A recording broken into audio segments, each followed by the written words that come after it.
What's up guys, Justin here with CGEssentials.com, back with another Blender modeling tutorial for you. So in today's video we're going to talk about a way that we can create a railing that follows along the perimeter of something like a deck or something like that. So let's go ahead and just jump into it. Alright, so the idea here is to cut down on the steps as much as possible. And so to start off, first off let me turn on my screencast keys. And then let's just do a Shift A and let's add a mesh. I'm just going to start by adding a plane, and then I'm just going to tab into edit mode. So I'm going to type the 1 key in order to go into vertex edit mode. I'm just going to move this over, and we're just going to rough out our deck real quick. So I'm just going to move this along the x-axis.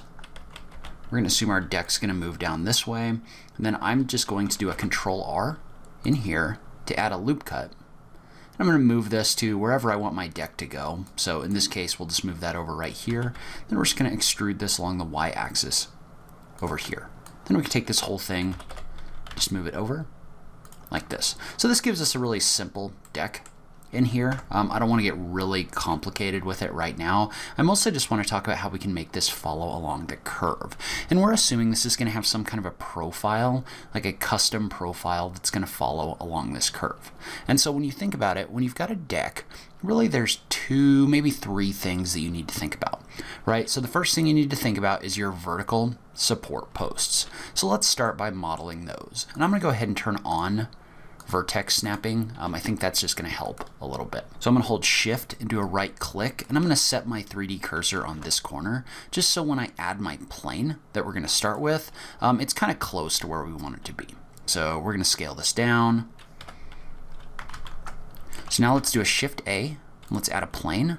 And I'm just going to scale it down. Remember, if you scale this down in object mode, you do need to make sure that you've applied your rotation and scale before you do this. Otherwise, it can mess some things up. Then I'm just going to tap the G key to move this over, and I'm going to align it with this corner. So then we're just going to tab into edit mode. We're just going to extrude this up with the E key. I'm going to inset this in a little bit. For what we're doing right now, I'm not super worried about topology being perfect or anything like that. And then I'm just going to extrude this up right here. And so what we've done is we've created this kind of vertical support post, right? And it may be a little bit big, but we're going to leave it for right now. And then I'm just going to go through and I'm just going to duplicate this. So I'm just going to do a Shift D. I'm going to create a copy here. We'll do a Shift D and create a copy here. And I'm just going to turn on wireframe mode so that I can see those. And probably this one is going to need to be aligned with the corner over here. We'll do a Shift D here and a Shift D over here. And then we'll go ahead and we'll create one kind of at the midpoint right here as well. And now what we need to do is we need to set our profile that's going to follow along this path. And so what you could do is you could come in here and just do a Shift A, add a plane, rotate it, scale it, and then just take the whole thing and extrude it. So you could model this out and extrude it along your path just like this. But that's going to get really time consuming. That's not necessarily what I want to do, because we would have to do each one of those at least once before we use an array modifier in order to create multiple copies of it.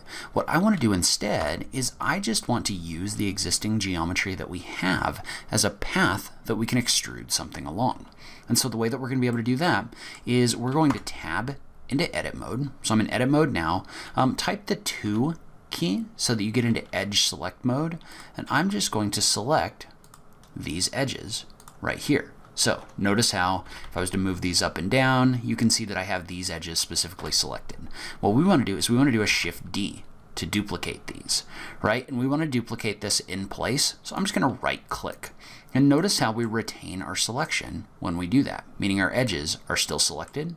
Well, now we can type in F3 and search for separate by selection. So just do a separate and then click the option for separate by selection. Well, what that's going to do is that is going to create a new object with just those edges, right? So if I tab out of edit mode into object mode and I select this, now if I move this up or down, I've got an object in here that only has those edges.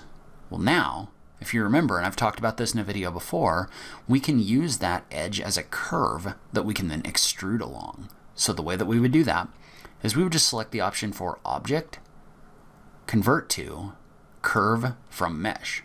Well, notice how now, if you look over here, this has a little icon indicating that it's a curve rather than a mesh. Well, the nice thing about it being a curve is curves allow you to do some different things. Specifically, we want to click into the curve options, and under geometry, we want to select one of the options over here in order to create some custom geometry along our path. So, if we look at this, right now we could come in here and do a bevel, right? If you do a bevel, what that's going to do is that's basically going to add a beveled edge all the way along this path. So, if we were to look at it from the end, like this, you can see how that bevels this off. However, if you remember, our custom profile that we wanted to use is rectangular rather than circular. So we don't want to use the bevel option. What we want to do instead is we want to use a custom bevel associated with a shape. Well, remember how we modeled out this profile right here? And by the way, you're going to want to make sure to apply your rotation and scale before you do this. But what I want to do is I want to take this and I also want to convert this to a curve. So when I convert it to a curve, I can then apply it as an object along this curve right here. So we're going to go to Object, Convert to, or we're going to say Curve. So notice how now this profile is considered a curve object. Well, because it's a curve object, we can select this plane that's really made up of our edges. So that's going to be our path. And within our bevel, we can click the button right here to use the eyedropper to select this curve that we created. And we might need to go up and do it up in here. So we're just going to click on this right here. So notice how that kind of extruded this along our path, right? But it's this kind of like weird flat profile. So if I move it up, so we're just going to move it on this axis right here for right now. Notice how if I move it up, I'm not really getting the shape that I wanted. Well, the reason for that is because the object axes on this are messed up, right? So if we select our profile object, and I'm going to go ahead and rename this profile just so that it looks a little different in here.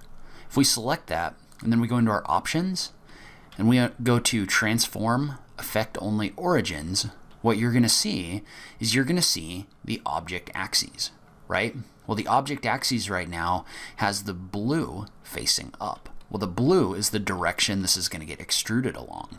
So what we want to do is we just want to rotate that on the y-axis 90 degrees, just like this. And then we're going to hit the enter key. Well, now, if you look at this curve, you can see how what's happening is this is extruding this object along our path using that object origin. But you're going to notice that this is currently not aligned with our object, right? And the reason for that is because our object origin is in the center here. So all I'm going to do while I have this selected is I'm just going to tap the G key. I'm just going to move this over right here. And even then, you may need to move it over a little bit more just to get everything to align properly. So I'm going to click right here in order to set that. Well, now, if we look at this, this is extruding along this path right here. So if I was to tab into this, you can see how this is my path object and this is my extrusion. And so you can also customize this a little bit. So like for example, I don't want this going past the end of my object. Well, I can just select the end and just move this over a little bit so that this is aligned right here. All right, so now this is extruding this along our path, but what you might have noticed is you're getting some edge deformation in here.